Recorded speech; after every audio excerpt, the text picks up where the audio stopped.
What is up, gamers? It is Will777JP, and we are back today with another My Collection video. Today we're doing part 16, and we are gonna go over my top 3 games of Row 16. So for those of you guys that are new to the channel, I like to do a weekly series of videos where I go through each and every row of my collection and pick my top 3 games of that row. And the 3 games that I pick are for various reasons. You know, I love the art style, story, gameplay, music, whatever, right? So this week we are on Row 16. And for those of you guys that already been here and where you see these videos, thank you so much for showing up and hitting like, commenting, all that stuff. So whether you're new or old, welcome, and please hit the comment section down below and let me know, would you have picked the 3 that I pick, or would you have picked something completely different? Let me know. I would like to see what people enjoy, what people are playing, what people prefer, right? Before, I just did 3 in no particular order, but you guys wanted me to rate them from 3 to 1, so that's what I started doing. Before we get started on Row 16, please don't forget to hit the like button. If you're new, welcome. Hit that subscribe and notification bell so you stay up to date whenever I drop videos. And also, if you would like to support the channel, there is a thank you button right next to the subscribe button. And everything we earn from that, we're going to reinvest it right back into the channel in better recording equipment, better editing software, more games for Will It Placement on the internet, and the list continues. So thank you, thank you, thank you. But let's get into it. Let's get into Row 16. And Row 16 is a pretty good one. I'm going to go ahead and name each game that I have in Row 16, and then we'll go ahead and pick my top 3. We'll start with 3, then 2, and then 1.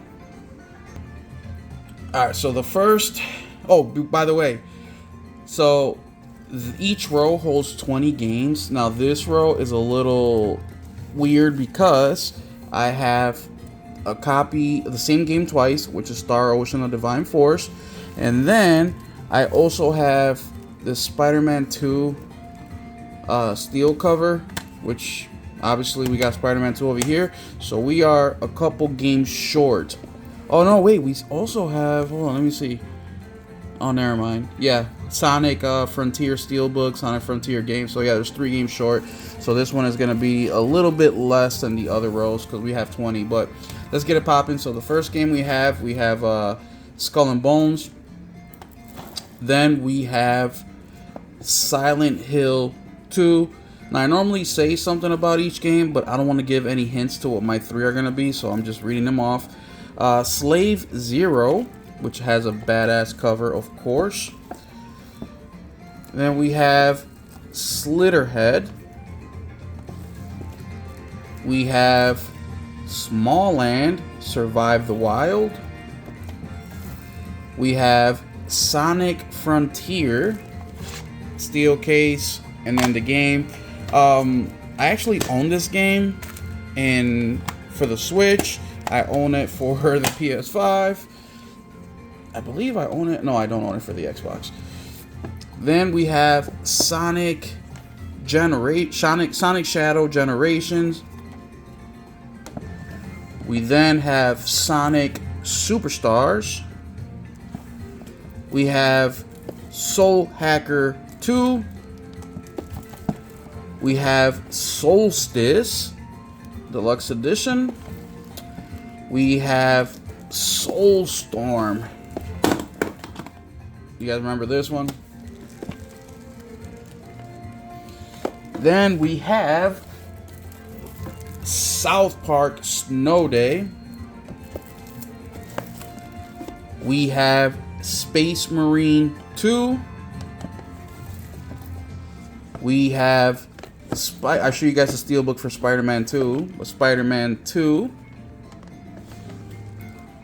We have Miles Morales. Spider-Man Miles Morales.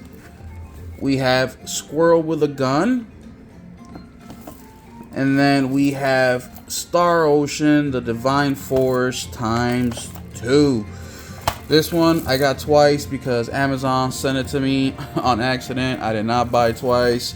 They just sent me an extra copy, and I've never even played this damn game. So As you can tell, I have some games that are unopened. Soul Hacker 2 is a game that is unopened, haven't played yet. South Park is another game I have unopened, haven't played yet. And of course, Star Ocean, The Divine Force.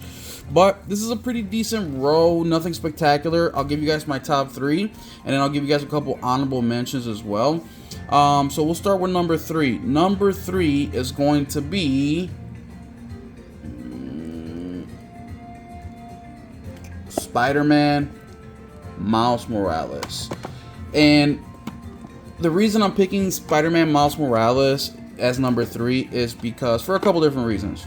So this was a game that came out that was a launch game for the PS5. And it was the first time that we really saw the power of the PS5. And I remember playing this game and just being in awe, basically, just with the graphics, the lighting, the shadows. It was just incredible. But they also improved, to me at least, it felt like they improved on the mechanics of the first Spider-Man game, Spider-Man 2018. Which, for some of you guys who don't know, Spider-Man 2018 was a game that I tried playing about 2 to 3 times before it finally clicked and I enjoyed it. But in the beginning, I didn't like it. I also like the powers that Miles Morales had. I'm Puerto Rican, Miles Morales is Puerto Rican, which was cool. Not a defining factor, but it was just pretty cool seeing the Puerto Rican flags and stuff like that in a video game, right? But I just liked his powers more, right? I did like also the story a little bit because I related to Miles in a way, especially with his friend in the game and my friends in my personal life. So I understand what it's like to have to deal with some of those things. But the combat was the best part about this game. The music was fire, of course, and that's why it's my number 3, man. Visually, the game was amazing. The music is incredible. The gameplay is so good. The powers that you get with Miles Morales, that electricity, that shit was just so good. And yeah, it's my number 3, man. I've beaten this game twice, got the platinum the second time. But yeah, awesome game. My number 2 is Silent Hill 2. Silent Hill 2. So this was my very first Silent Hill game that I've ever played. And I actually received this, I pre-ordered this game from Walmart. Mainly to do a test, to see, because I've heard a lot of people say that they've gotten their games early from Walmart before. So I pre-ordered the game just to test it out, and I pre-ordered, I think it was like a Friday. By Saturday, I got an alert that the game is being shipped out, and then I got it by Sunday. The game released on a Tuesday. So from that Sunday night, I streamed the game every single night till I beat it. And I want to give a huge shout out to RPG88 because he was there every single night while I played this game. But the game, it kind of blew my mind a little bit, man. It reminded me, gameplay-wise, it reminded me a lot of like Resident Evil. But I felt like the visuals and the character designs were super creative. Now, I understand this is a remake from the original one, but I just loved everything about this game. I loved the traversing through the town. I loved those, like the creepy nurse. I love Pyramid Head. Like, it was so cool. And I also liked the main character, I forget his name, but I just thought it was really good. I also really enjoyed the music, man. The music really was very eerie. Now, for those of you guys that are new, I am not like a huge fan of horror games, but I like horror games because of their story. I think that horror games tend to have very interesting stories, and that's why I play them. I don't play them because I like to be scared. I actually don't like to be scared, but I also find their stories to be interesting. And Silent Hill did not disappoint, man. It's such a freaking brain tweezer, and it's such a freaking like roller coaster of story that I had to pick it as my number 2 or my number 1. But the next one, which is my number 1, you'll see why. And that is Space Marine 2. Another game that I picked up day 1, and I couldn't wait to pick it up. I got the gold edition of this game, which allowed me to play the game 4 days early. And anybody who's listened to me knows that I call Space Marine 2 a complete game. And what I mean by that is you have your single player campaign, right? Your single player narrative story driven campaign. You got your PvP aspect of the game. You got your PvE aspect of the game, which I absolutely love. And if you've checked out my Will It Play with No Internet with this game, you would know that you can also play the PvP or the PvE parts of this game with no internet. And the PvE parts of this game are called operations, and basically you can team up with 2 other people and you go along a mission. It's a separate campaign, but it goes with the campaign that you played individually. It's just like if one mission you're attacking point A and they're telling you that, hey, while you attack point A, the other team's going to attack point B, and then you guys are going to knock this thing down. Well, the operations mode shows you what Team B was doing, and you play as Team B. So in the single player campaign, while you're doing this side of the main mission, the operation side is doing the other side. So it's really cool. So it felt like 2 campaigns in one, but they relate, of course, with each other. And this game just reminded me so much of the good old days of PS3, Xbox 360 days, where a game felt complete. It felt fun. It was engaging. You play with your friends. And the world building of Warhammer is incredible anyways, but being part of it is just, it was amazing, man. The game felt amazing. I mean, the combat is phenomenal. The way the DualSense feels in this game is super cool, super gory. It's just a phenomenal game. I mean, your chainsword, it's just such a cool game. And replayability is high in this game. I mean, to this day, I am still playing this game on and off to this day. A couple weeks ago on the Just Playing Live that we do on my channel every Tuesday, which is a community game night, we just played the new update operations mode, or I'm sorry, not operations mode, but it's like a horde mode for Space Marine 2. I'm so happy that Saber Interactive is working on Space Marine 3. I can't wait for that. And shout out to Focus, because Focus has become one of my favorite publishers in the last few years. They have come out with games such as A Plague's Tale Requiem, Space Marine, and many more, man. Them dudes over there are on freaking fire, bro. Oh, Banishers, Ghost of New Eden, which I just did a Will It Play with No Internet with, another game published by Focus Entertainment. But yeah, them dudes are out there putting in the work, looking for good games to publish, and they just don't do big games, they also do small games. So shout out to them, man. They are out here finding these gems, supporting them, putting them out. So those are my top 3. Number 3, Spider-Man Miles Morales. Number 2, Silent Hill 2. And then number 1, Space Marine 2. Now, some honorable mentions. Now, for number 3, I was really stuck between Spider-Man Miles Morales and Spider-Man 2.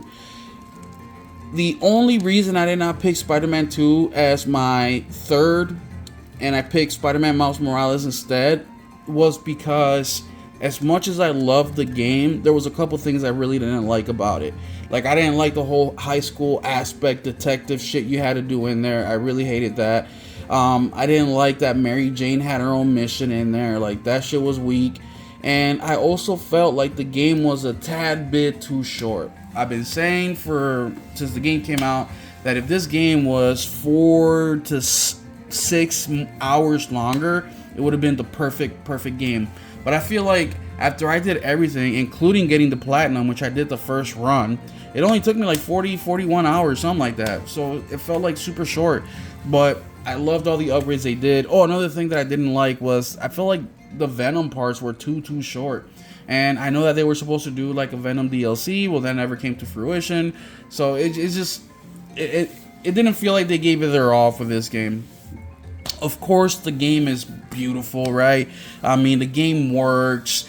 You don't need any, there's no bugs. There's none of that crap. Fidelity-wise, the game is gorgeous. Graphics, ray tracing, SSD loading speeds. I mean, it's the most professional games you can get by a super professional company, Insomniac. Shout out to them, right? But that's the only reason, or a couple reasons why I didn't pick it as my number 3. Another honorable mention that I want to stick in here for sure is where the hell is it at? Slitterhead. I want to put Slitterhead in there. Now, I haven't beaten Slitterhead, right? I actually only have, I don't know, I have less than 10 hours in Slitterhead. But I really enjoy the concept of Slitterhead, man. It's a cool concept. The gameplay's cool. And I will say that the game's a little janky. It's a tad bit janky, right? But you can get, let me see if I can find it real quick. Because you can get the physical edition of Slitterhead. And it comes, here it is. You can get this for like $25-30. I highly recommend it. But it comes, let me back this up a little bit. It comes in this cool, like, outer box, right? Very cool. And then look how much stuff you get in here, dude. So you get the music from the game. You get, let's see. You get stickers. And of course, you get the art book, which I haven't opened. Oh yeah, I did. So you get all this for like $25-30. Now, when I bought the game day one, and I paid, I think it was $50. It was still worth it to me. Still worth it. So you get a lot of goodies. But the game is what's cool. I forget the name of the freaking guy who made the game, but he does a lot of horror games, and they're known to be a little janky, but they're always really good. So I don't want to run out here and say go get this game, it's a must play, but it's something that I did enjoy. And I think that if you like third person, quirky stories, horror games, I think this will be a great pickup, especially for the price. I mean, being able to get a copy of this game for $25-30 right now, it's a complete steal in my opinion. Now, it is more of a AA size, but basically the game, you play as this, I don't know, like a spirit where you can jump from body to body and take over them, like possess them. And depending on the compatibility of the body you take over will kind of dictate the strength that you have and the kind of powers you're able to use. Some bodies are super compatible, so you become super strong. And you're out here fighting evil, and you're fighting kind of another spirit thing that does something similar. And their physical appearance are like these huge, ugly, monster-looking things. So it's such a unique story, such a unique premise. But yeah, I definitely recommend this one based on what I have played already. But yeah, Slitterhead, it's a pretty cool game so far. But yeah, those are some of my honorable mentions on this row. I'm just taking one last peek, make sure I'm not missing anything. You know, I like Sonic. I have right here 4 or 3 Sonic games. I played Sonic Superstar, which is probably my favorite one out of the ones that I have here. I also like Sonic Frontiers, but I haven't liked them enough to finish them, right? So they're a little bit hit or miss for me. I've never been like a huge Sonic person. I was never a Sonic kid. I didn't have a Sega. I didn't have any Sega when I was growing up, so I don't have that attachment to Sonic. But yeah, Sonic Superstar is a pretty good one. I mean, I played that for a little bit. But yeah, man, those are my top 3 games with a couple honorable mention. Let me know what you guys think out of this row, which ones would be your top 3 and which ones would be your honorable mention. So hit the comment down below, let me know what you guys think. And I want to give a shout out to Mr. Henry Heck, RPG88, Iron Man, and even Nelson, because they have played Space Marine 2 with me this whole time for over a year now. I beat the campaign with Nelson, I believe, for the 3rd time I beat the game, or 2nd time. I've also beaten the PvE stuff with Henry and RPG, where we did all the missions, and I've even done some PvP with Henry. So shout out to those boys for playing the game with me. So thank you guys. Otherwise, hit your comments down below. Let me know what you think of my top 3. Let me know what your top 3 is. And I can't wait to see the discussion between Spider-Man 2 and Miles Morales and see if anybody agrees or disagrees with what I said. So we'll catch you guys in the next one. Hit that like, hit that subscribe. Keep it gaming.